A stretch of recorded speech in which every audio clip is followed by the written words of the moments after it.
नमस्ते। आज का टॉपिक हर कॉम्पिटिटिव एग्जाम एस्पिरेंट के लिए सुपर इम्पॉर्टेंट है। हम सब 2025 के सबसे ज़रूरी ग्लोबल इंडिसेस और उनमें भारत की रैंकिंग्स को डिकोड करने वाले हैं। तो चलिए सीधे मुद्दे पर आते हैं। हाँ, तो ये एक तरह से एग्जाम अलर्ट ही समझ लीजिए। इन इंडेक्सेस से ना बिल्कुल डायरेक्ट क्वेश्चंस आते हैं, इसलिए हर एक डिटेल पर फोकस करना बहुत ज़रूरी है। एक भी रैंक या पब्लिशर का नाम मिस नहीं करना है। Welcome to Megamind academy. यहाँ हमारा मिशन बिल्कुल सिंपल है। जो भी कॉम्प्लेक्स डेटा है उसको सिंपल, लॉजिकल और हाँ, एग्जाम ओरिएंटेड तरीके से प्रेजेंट करना, ताकि एग्जाम हॉल में कॉन्फिडेंस एकदम हाई रहे। तो आज की इस पूरी जानकारी को हमने 5 लॉजिकल ग्रुप्स में बांटा है, इकोनॉमिक एंड इनोवेशन से शुरू करके क्लाइमेट परफॉर्मेंस तक। इस ग्रुपिंग से क्या होगा ना कि इन्हें समझना और याद रखना दोनों ही बहुत आसान हो जाएगा। ऑलराइट, चलिए शुरू करते हैं। सबसे पहले बात करते हैं इकोनॉमिक और इनोवेशन से जुड़े इंडिसेस की। आफ्टर ऑल, किसी भी देश की इकोनॉमिक हेल्थ उसकी इनोवेटिव स्पिरिट और कम्पिटिटिव एज पर ही तो डिपेंड करती है ना? तो सबसे पहले है ग्लोबल इनोवेशन इंडेक्स।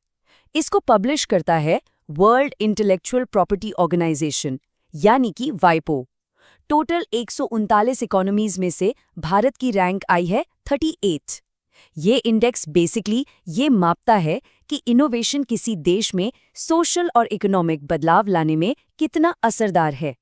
एग्जाम के लिए पब्लिशर का नाम और इंडिया की रैंक दोनों ही बहुत इंपॉर्टेंट है। अगला है वर्ल्ड कम्पिटिटिवनेस इंडेक्स, जिसे जारी करता है IMD। इसमें 69 देशों के बीच इंडिया 41st पोजीशन पर है।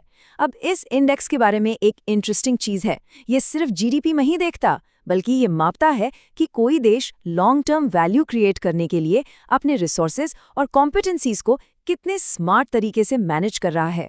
चलिए आगे बढ़ते हैं इंटरनेशनल इंटेलेक्चुअल प्रॉपर्टी इंडेक्स पर। इसका पब्लिशर है US चेंबर ऑफ कॉमर्स और इसमें भी भारत की रैंक 38 ही है।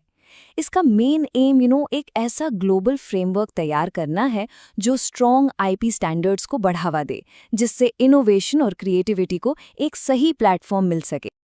अब एक बहुत ही रेलेवेंट इंडेक्स आता है QS world future skills index. इसे कॉकरेली सिमॉन्स यानी QS जारी करता है और भारत की रैंक इसमें है 25th। ये इंडेक्स 4 की इंडिकेटर्स पे बेस्ड है: skill utility, educational readiness, economic transformation और फ्यूचर ऑफ वर्क। बेसिकली ये बताता है कि आने वाले कल के लिए हमारा वर्कफोर्स कितना तैयार है। इस इकोनॉमिक क्लस्टर का आखिरी इंडेक्स है फ्यूचर पॉसिबिलिटीज इंडेक्स। इसे न्यूज़वीक, वैंटेज और होराइजन ग्रुप मिलकर पब्लिश करते हैं। भारत की रैंक है 35th। इसको ग्लोबल ट्रेंड्स का एक रोड मैप समझा जा सकता है, जो गवर्नमेंट्स और इन्वेस्टर्स को आने वाले बदलावों के लिए प्रिपेयर होने में हेल्प करता है। देखिए, इकोनॉमिक स्ट्रेंथ जो है वो नेचुरली ग्लोबल पावर और सिक्योरिटी से जुड़ी होती है। तो चलिए अब देखते हैं कि इन मामलों में भारत कहाँ स्टैंड करता है। ग्लोबल फायर पावर इंडेक्स, जैसा कि नाम से ही साफ है, ये दुनिया की मिलिट्री स्ट्रेंथ को रैंक करता है। इसे ग्लोबल फायर पावर ही पब्लिश करता है और 145 देशों में भारत की रैंक है 4th, जो कि एक जबरदस्त पोजीशन है। लेकिन एक बहुत क्रूशियल पॉइंट है यहाँ, एक कैच है जो एग्जाम में फंसा सकता है। ये रैंकिंग सिर्फ कन्वेंशनल मिलिट्री स्ट्रेंथ पर बेस्ड है, यानी लैंड, सी और एयर पावर। न्यूक्लियर कैपेबिलिटी इसमें इंक्लूडेड नहीं होती। इस बात को जरूर नोट कर लेना है। हेनली पासपोर्ट इंडेक्स तो हमेशा चर्चा में रहता है। ये इंटरनेशनल एयर ट्रांसपोर्ट अथॉरिटी यानी IATA के डेटा पर बेस्ड है और इसमें भारत की रैंक है 50th। ये सिंपली ये बताता है कि किसी पासपोर्ट होल्डर को कितने देशों में वीज़ा फ्री एक्सेस मिलता है। एक प्रैक्टिकल टिप यहाँ ये है कि इसकी रैंकिंग साल में कई बार अपडेट होती है, तो एग्जाम से ठीक पहले लेटेस्ट रैंक जरूर डबल चेक कर लेनी चाहिए। अब बात करते हैं ग्लोबल टेररिज्म इंडेक्स की, जिसे institute for economics and peace यानी IIEP जारी करता है। 163 देशों में भारत की रैंक 14th है। यहाँ पर ना स्टेटमेंट बेस्ड क्वेश्चंस के लिए एक की डिटेल है। ये इंडेक्स आतंकी हमलों की संख्या को नहीं, बल्कि आतंकवाद के ओवरऑल इम्पैक्ट को मेजर करता है। ये छोटा सा डिफरेंस मार्क्स का बड़ा डिफरेंस ला सकता है। नेक्स्ट है ग्लोबल सॉफ्ट पावर इंडेक्स, जिसे पब्लिश करता है ब्रांड फाइनेंस। इसमें भारत 30th रैंक पर है। अच्छा, सॉफ्ट पावर का मतलब क्या होता है? ये किसी देश का वो इन्फ्लुएंस है जो मिलिट्री फोर्स से नहीं, बल्कि उसकी कल्चर, पॉलिटिकल वैल्यूज और फॉरेन पॉलिसीज से आता है। तो ये इंडेक्स इसी नॉन मिलिट्री इन्फ्लुएंस को असेस करता है। तो एक छोटा सा पॉज। अगर इंडिसेस और रैंकिंग्स का ये एग्जाम फोकस्ड ब्रेकडाउन तैयारी में वैल्यू ऐड कर रहा है तो हमारी इस मेहनत के लिए एक लाइक तो बनता है। ऑल राइट, आगे बढ़ते हैं। अब फोकस करते हैं गवर्नेंस और फ्रीडम से जुड़े मैट्रिक्स पर। आखिर किसी देश की असली ताकत उसकी internal governance, rule of law और वहाँ के सिटीजन्स को मिली फ्रीडम से ही तो पता चलती है। तो रूल ऑफ लॉ इंडेक्स, जिसे वर्ल्ड जस्टिस प्रोजेक्ट पब्लिश करता है, इसमें भारत की रैंक है 86th। ये कोई थ्योरेटिकल इंडेक्स नहीं है, बल्कि इस बात पर बेस्ड है कि आम लोग अपनी डेली लाइफ में कानून के शासन को कितना एक्सपीरियंस कर पाते हैं। सच में ये रूल ऑफ लॉ पर ओरिजिनल डेटा का दुनिया का लीडिंग सोर्स है।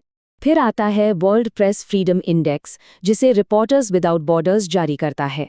800 देशों में भारत 151st पोजीशन पर है। जैसा कि नाम से ही साफ है, ये इंडेक्स जर्नलिस्ट्स और मीडिया आउटलेट्स को मिली फ्रीडम के लेवल को कंपेयर करता है। देखिए, गुड गवर्नेंस का सीधा असर सिटीजन्स की सोशल वेलबींग पर पड़ता है। तो अब हम उन रिपोर्ट्स पर नजर डालेंगे जो हंगर, हैप्पीनेस और पीस जैसे सोशल एस्पेक्ट्स को ट्रैक करती हैं। ग्लोबल हंगर इंडेक्स, इसे कंसर्न वर्ल्ड वाइड और वेल्थ हंगर हिल्फे मिलकर पब्लिश करते हैं। 123 देशों में भारत की रैंक 102 सेकंड है, जो एक सीरियस चैलेंज को हाईलाइट करती है। एग्जाम के लिए इसके 4 कंपोनेंट इंडिकेटर्स बहुत इंपॉर्टेंट हैं, ध्यान से सुनिएगा। अंडरनरिशमेंट, चाइल्ड स्टंटिंग, चाइल्ड वेस्टिंग और चाइल्ड मोर्टेलिटी, इन्हें जरूर याद रखना है। इसके बाद है वर्ल्ड हैप्पीनेस रिपोर्ट, जिसे UN sustainable development solutions network publish करता है। स्टेट पीएससी एग्जाम्स में ये टॉपिक अक्सर पूछा जाता है। 147 देशों में भारत की रैंक 118वां है। ये रिपोर्ट लोगों के सेल्फ असेसमेंट ऑफ हैप्पीनेस और साथ ही सोशो इकोनॉमिक डेटा दोनों को कंसिडर करती है। ग्लोबल पीस इंडेक्स को भी institute for economics and peace यानी IEP ही जारी करता है। इसमें भारत की रैंक 115th है। ये पीस को 3 बड़े डोमेन्स में मेजर करता है।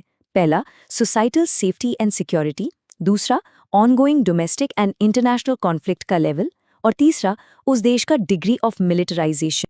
और अब हम आते हैं अपने फाइनल और शायद सबसे क्रूशियल सेक्शन पर, क्लाइमेट परफॉर्मेंस। आज के दौर में किसी भी देश की प्रोग्रेस को एनवायरमेंटल जिम्मेदारी के बिना नहीं मापा जा सकता, बिल्कुल नहीं। तो लास्ट है क्लाइमेट चेंज परफॉर्मेंस इंडेक्स। इसे German watch, new climate institute और कैन इंटरनेशनल मिलकर पब्लिश करते हैं। 63 कंट्रीज और यूरोपियन यूनियन में भारत की रैंक 10th है, जो कि एक काफ़ी अच्छी परफॉर्मेंस है। ये index green house gas emissions, renewable energy और क्लाइमेट पॉलिसी जैसे की मैट्रिक्स पर देशों की प्रोग्रेस ट्रैक करता है।